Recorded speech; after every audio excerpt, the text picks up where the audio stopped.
Begin by flipping the handlebar into position, just like shown in the video. Tighten the screws for brackets number 1 and number 2 to secure them. Then go ahead and remove screws number 3, number 4, and number 5 that are holding the display in place. Remove the screw caps, loosen the screws, and take out the riser protective case. Next, insert the handlebar stem into the front fork steerer tube. Make sure it slides all the way down and sits properly before moving on. Now, as demonstrated in the video, tighten the top cap bolt to lock everything in place. Put the waterproof glue back in place and insert the instrument into the handlebar. Using a hex wrench, tighten the screws beneath the display to firmly secure the display assembly. Before finishing up, double check that the handlebar is perfectly aligned with the front fork. When everything looks straight, tighten the screws on both sides of the stem and the front screw. One last thing, when installing the bell, make sure it doesn't touch or interfere with any other components on the handlebar. Adjust the control buttons on the right handlebar to your preferred position, then tighten the screws to secure them. Loosen the mounting screws on the front fork to prepare for installing the front components.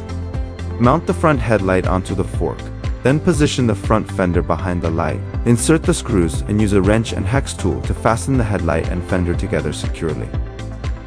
Align the headlight and fender so they are straight and centered, then fully tighten the screws.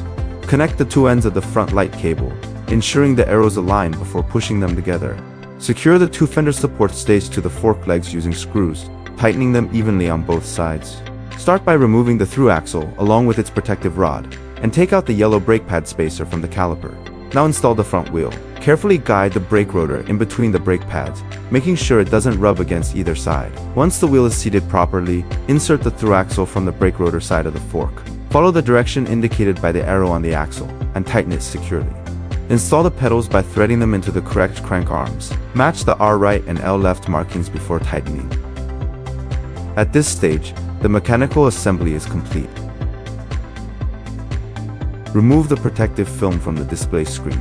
Before using the bike for the first time, plug in the battery and charge it for at least 5 minutes. After unplugging the charger, the system will activate. In low light conditions, the headlight will automatically turn on when the bike powers up. To power on the bike, hold the key card near the display area and tap to unlock. The sensing area is located just below the display screen. You can also double tap the light icon on the center of the control panel to cycle through different ride data displays, including auto total distance, AVG, average speed, MAX, max speed, trip distance, VOL, battery voltage, CUR motor current, and T1 single power on time.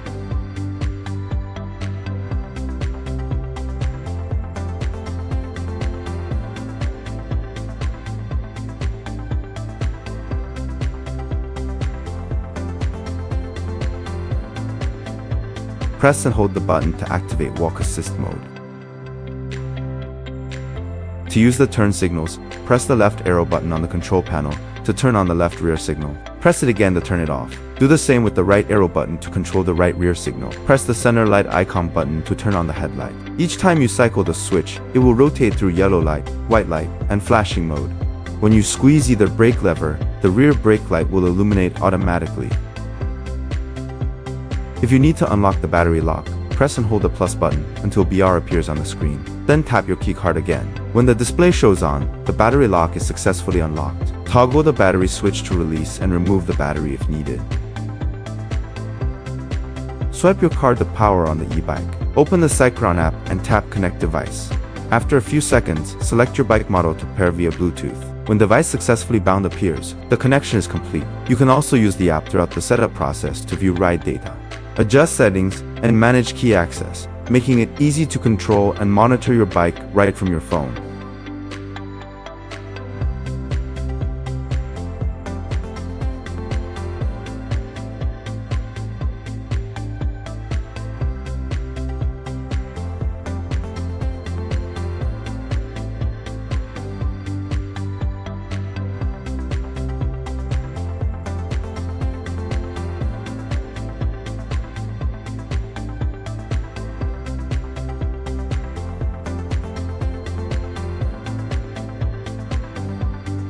Connect the charging cable to the vehicle. The green light will turn red to indicate charging has started.